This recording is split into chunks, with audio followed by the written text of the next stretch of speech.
என்னுடைய பேர் என்.எஸ். பழனிசாமி. நான் வந்து திருப்பூர் மாவட்டம் பல்லடத்திலிருந்து பேசுறேன். கடந்த 13 வருஷமா, அதாவது கிட்டத்தட்ட இனி 14வது வருஷம் பக்கமாயிட்டுது. 12வது மாதம் வந்தா 14வது வருஷம் ஆரம்பம்னு கூட சொல்லலாம். இந்த வகையில இந்த ப்ராடக்ட்டை நான் தொடர்ந்து பண்றதுக்கு ஒரே காரணம் என்னன்னா, இங்க ஹீரோ வந்து ப்ராடக்ட்.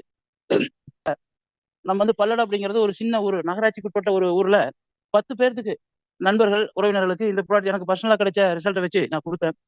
அந்த 10 பேர் மூலியமா 10, 100 பேர் ஆகி, 100 பேர் மூலியமா 1000 பேர் ஆகி, 1000 பேர் மூலியமா 10,000 பேர் ஆகி, இன்னைக்கு கிட்டத்தட்ட ஒரு 57,000 பேத்துக்கு மேல இந்த ப்ராடக்ட்ட உபயோகப்படுத்திருக்காங்க. நான் வந்து இந்த பிசினஸ் மேக்னெட் அப்படிங்கிற ஒரு புக்ல முன்பு விளம்பரம் குடுப்பேன்.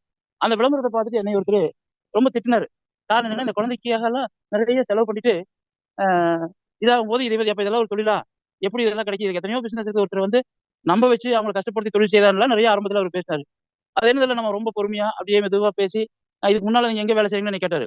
நான் வந்து இந்த மாரி மகாத்மா காந்தி நிறுவனம் காதில ஒர்க் பண்ணேன் சார் அப்படின்னா, அதான் நான் கடற்கரையில இருந்தேன்னா கொஞ்சம் பொய் கம்மியா தான் பேசுவாங்க அப்படிங்கிறாரு. அப்ப கூட 100% உண்மையா இருக்கும்னு அவர் சொல்லல.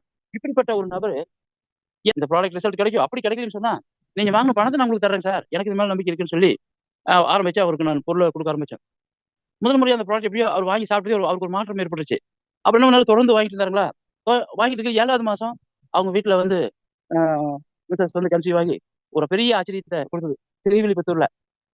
அப்போ அ அப்போ அதுக்கு பின்னால அவர் வந்து ஒரு நல்ல தொழிலதிபர்.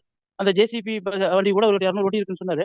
அது மாரி இந்தியா முழுவதும் பரவலா ஒரு வியாபாரம் பண்ணிட்டு இருக்கிறவரு, இந்த மாரி ரிசல்ட் கிடைச்ச உடனே, அ ரொம்ப நண்பரா பழகி நல்ல விதமா போயிட்டு இருந்தது. அப்புறம் ஒரு குழந்தை டெலிவரி ஆச்சு. பையன் கிடைச்சது. அப்புறம் இப்போ ஒரு 6 மாசம் ஆனதுக்கு பின்னால பையனுக்கு அ இந்த மாரி முடி எடுத்து பேர் வைக்கிறதுக்கு தென் மாவட்டங்கள் வந்து அதைய ரொம்ப பெரிய அளவுல இப்ப சரிங்களா கட் அவுட்லாம் வச்சு பெரிய அளவுல ஒரு ஃபங்ஷனா பண்ணியிருக்காங்க.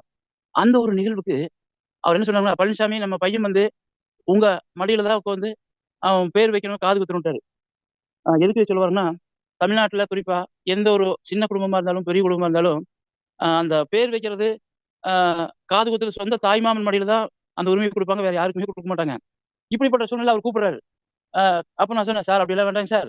நீங்க செய்யுங்க சார். ரொம்ப சந்தோஷங்க சார்" அப்படின்னு சொன்னேன். எதுக்காக சொல்றேன்னா, இந்த ப்ராடக்ட்ட நம்ம சேல்ஸா அல்லது ஒரு வியாபாரமா கூட அந்த நேரத்துல குடுத்துருக்கலாம். ஆனா அந்த நிகழ்வு பார்த்தீங்கன்னா, அவங்களுடைய லைஃப்ல நெனச்சு பார்க்க முடியாத ஒரு குழந்தைகளுக்காக குழந்தையின்மைக்கு ஒரு பொருள் வைக்கிறவனையே ஒரு டென்ஷன் ஆகி பேசுற அளவுக்கு அவரு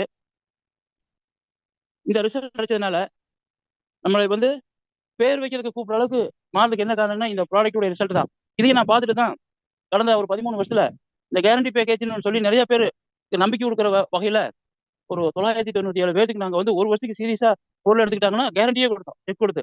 அதுல பார்த்தீங்கன்னா, ஒரு 7 பேர் தவிர அத்தன பேத்துக்குமே குழந்தை கிடைச்சது. அந்த 7 பேத்துல கூட ஒரு 2 பேத்துக்கு அந்த காலம் முடிஞ்சு கூட கிடைச்சிருக்குது.